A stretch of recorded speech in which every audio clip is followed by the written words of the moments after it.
has the bath, the water is finished. Nobody baths again. So maybe I'm being given that respect as the female. I must congratulate Dianne for this wonderful presentation.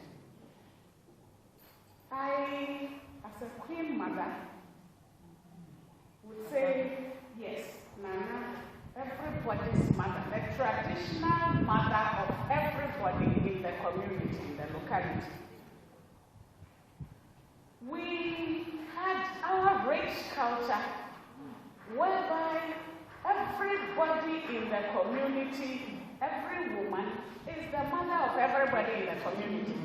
So it didn't matter whether the person was your biological child or not, whether you knew the mother or not. If you saw that the person was doing something wrong, misconducting himself or herself, you could correct the person there and then, and even take him or her to his or her home or family.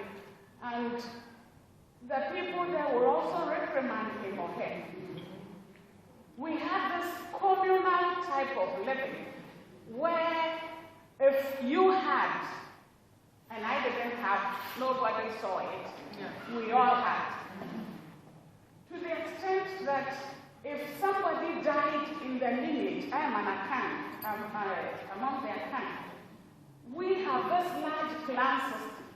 If somebody died in the lineage or in the clan, everybody sat around, members of the family, and paid something towards the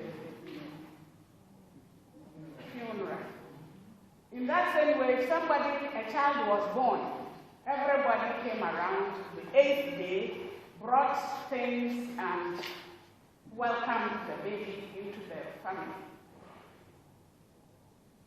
And when somebody died, it wasn't necessarily it wasn't the person's child, daughter, or so who inherited her. It was somebody from that lineage, like maybe the mother, sister, or auntie, or somebody. So you realize that even though your mother was dead, you had a mother.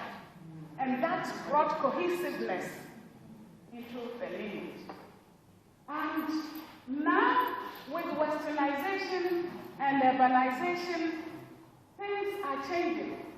I'm sorry to say that some Christian churches are even encouraging individualistic nuclear family system operation, so that they preach some, I heard some preach, don't bring your husband's people into the house.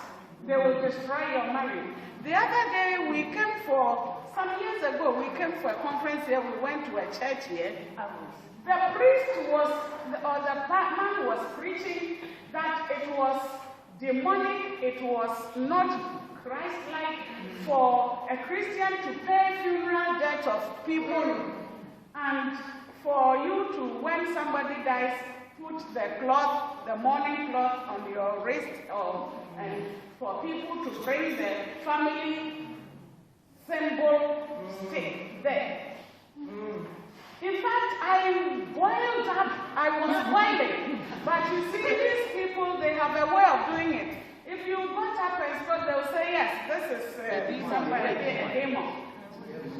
So I was very, yes, I was very angry, because as a queen mother, how would I sit? Meanwhile, when somebody, a member of the church dies, they will all pay money and go to the place, travel by bus or whatever, and go and sit there and stay there for days because the person is a church member. She's bereaved or she's dead. But our traditional system, which brought us together, is now being erased, and the essence is being eroded. So now, if somebody dies, the person's daughter has to inherit it, is named as the successor. I've been fighting this thing, and as we are here, even though culture is dynamic, there are certain things that are good for us as Africans. My mother has been down with stroke 4 years now, on July 1st this year. I go there, I wash her, bath her, I wash her, the things she's wearing, and all things. I haven't taken her to a home. My sister's children, our last born,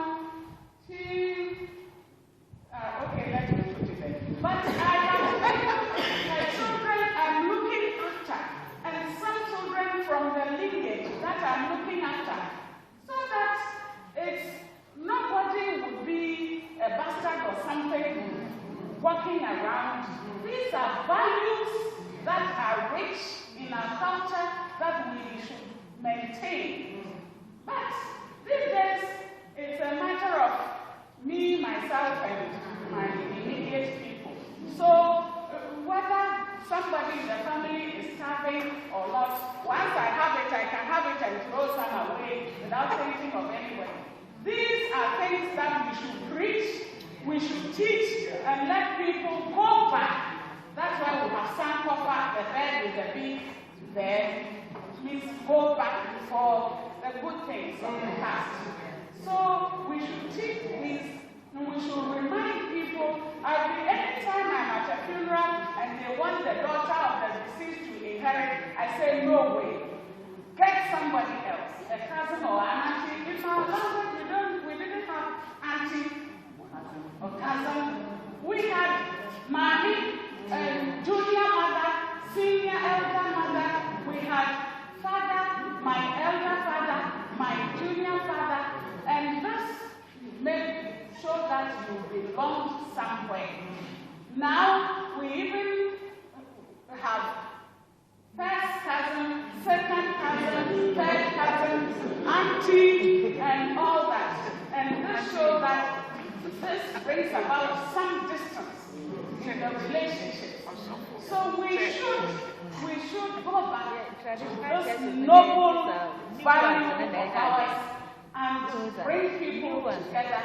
I'm sure the whites, they themselves would wish that they had ours.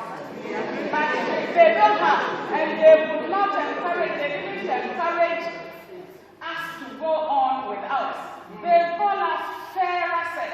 Meanwhile, the woman is carrying food, has a baby at the back, is pregnant. The man is only holding his machete and his hand on the shoulder coming, and they say we are fairer sex.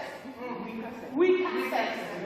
So please, we should look back at some of these things and see how African we are and the Africanness in our culture, and try to let them see the young ones see the values in our system. Thank you very much.